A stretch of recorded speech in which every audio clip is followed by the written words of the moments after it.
Chers invités, nous reprenons donc les allocutions et nous allons passer au discours de Madame Aïssata Tall Sall, qui est la représentante du groupe parlementaire Takku Wallu. Madame Sall est connue pour ses envolées lyriques dans l'hémicycle. C'est une femme forte, une avocate qui sait défendre ses idées et nous allons l'écouter avec grand plaisir.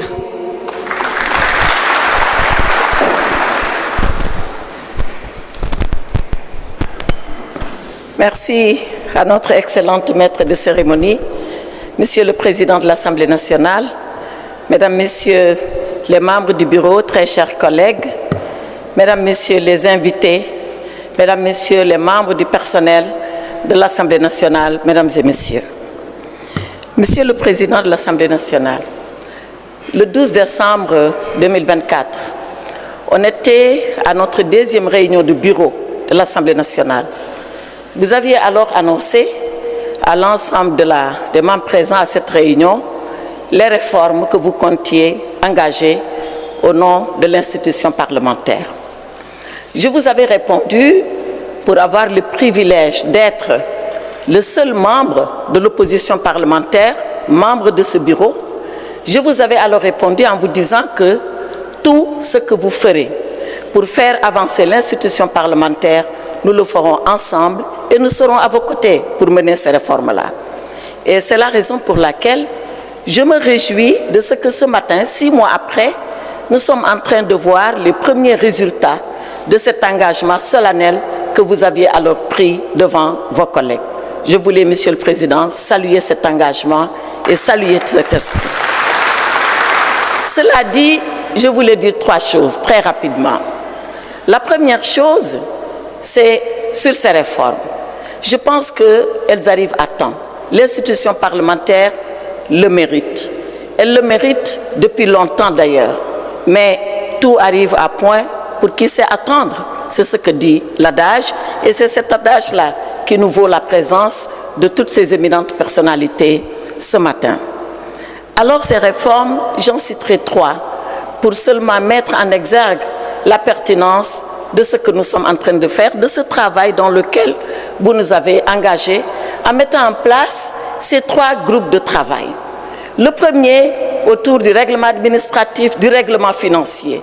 Et nous constatons que certains travailleurs ici sont régis par des textes, on l'a dit, obsolètes, datant de 1963 pour ce qui est du règlement financier, datant de 1985.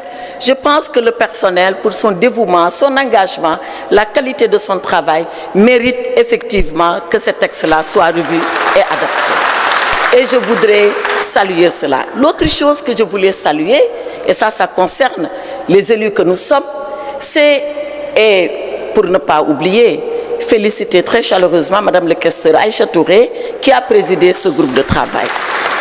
L'autre groupe de travail, et je voulais également saluer cela et saluer l'honorable député, le professeur Mohamed Sall, qui l'a présidé, c'est sur le groupe de travail sur l'évaluation des politiques publiques et saluer la pertinence.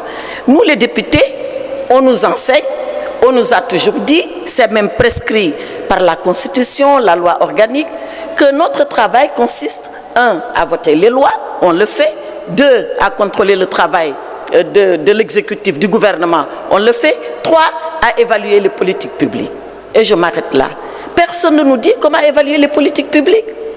Et il a fallu que vous mettiez en place ce groupe de travail pour qu'on puisse avoir la procédure, l'ordonnancement, la façon d'évaluer les politiques publiques. Et c'est une des branches les plus importantes de la mission qui nous est assignée et qui fait même partie de notre mandat. Donc je voulais saluer la pertinence de cela. J'aurais pu continuer avec la chaîne parlementaire. J'aurais pu continuer avec DSI qui nous a présenté ici ce qu'on peut faire dans le futur. Et c'est le 3e point. Qu'allons-nous faire pour le futur? Pour le futur, Monsieur le Président a laissé le beau Chateau Blanc à venir assister à nos travaux. Lui aussi fait partie de l'institution parlementaire. C'est l'inclusion totale de Monsieur le Président. Voilà, ça va jusque-là. Donc, Monsieur le Président, c'est le 3e point et je vais achoper là-dessus. Le troisième point, notre collègue Tafsir Choy a commencé à l'évoquer.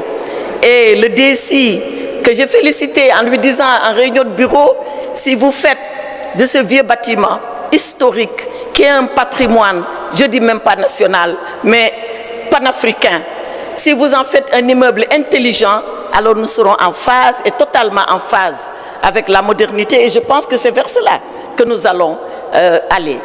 Alors j'en viens à nos conditions de travail. Je sais que Mme le questeur est très engagée à nous mettre dans les meilleures conditions de travail.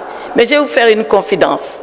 La première fois, quand j'ai été nommée présidente de groupe parlementaire, je voulais avoir une salle de réunion pour le groupe parlementaire. On m'a dit qu'elle n'existait pas. Que même la majorité, je pense, est logée à la même enseigne. Que nous allons emprunter des salles selon la disponibilité. Et comme très souvent, elles sont très occupées et comme elles ne sont que deux, vous voyez un peu la raréfaction de l'outil de travail de ce point de vue.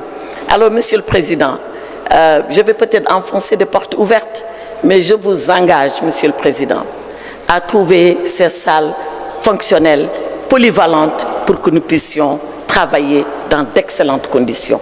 Que chaque député ait envie, le matin, après sa toilette, après son café, après sa prière, après son café, de courir vite à l'Assemblée nationale parce qu'il y trouve le confort et tout le confort qu'il lui faut pour être sur le travail et sur le fil du travail ininterrompu. En tout cas, Monsieur le Président, félicitations pour ce que vous avez fait, mes encouragements pour le futur. Et comme je l'ai dit, tant que vous êtes sur ce tempo, nous serons sur ce tempo avec vous, quelles que puissent être nos divergences politiques, quelles que puissent être parfois nos querelles de politique politicienne qui immanquablement arrivent dans un cénacle comme l'Assemblée nationale, qui est le lieu par excellence des contradictions et des batailles politiques. Mais pour l'Assemblée nationale, pour le Sénégal, pour la nation que nous représentons, nous serons à vos côtés. Je vous remercie.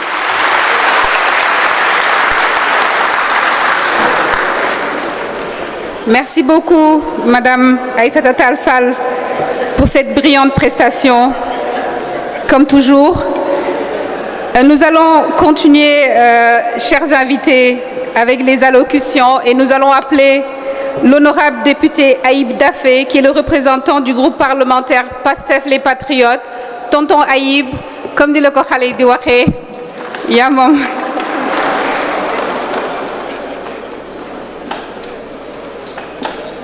Salam alaikum. Merci beaucoup, Dienaba. Mesdames et messieurs, Monsieur le Président de l'Assemblée nationale, Mesdames et Messieurs les membres du bureau de l'Assemblée nationale, chers collègues honorables députés, Madame la Présidente du groupe parlementaire Takoualou, chers invités, Mesdames et Messieurs les membres du personnel administratif, technique et de service, c'est avec beaucoup de fierté et beaucoup de joie que je me tiens devant vous pour vraiment adresser mes vives félicitations à M. Malick Ndiaye, président de l'Assemblée nationale.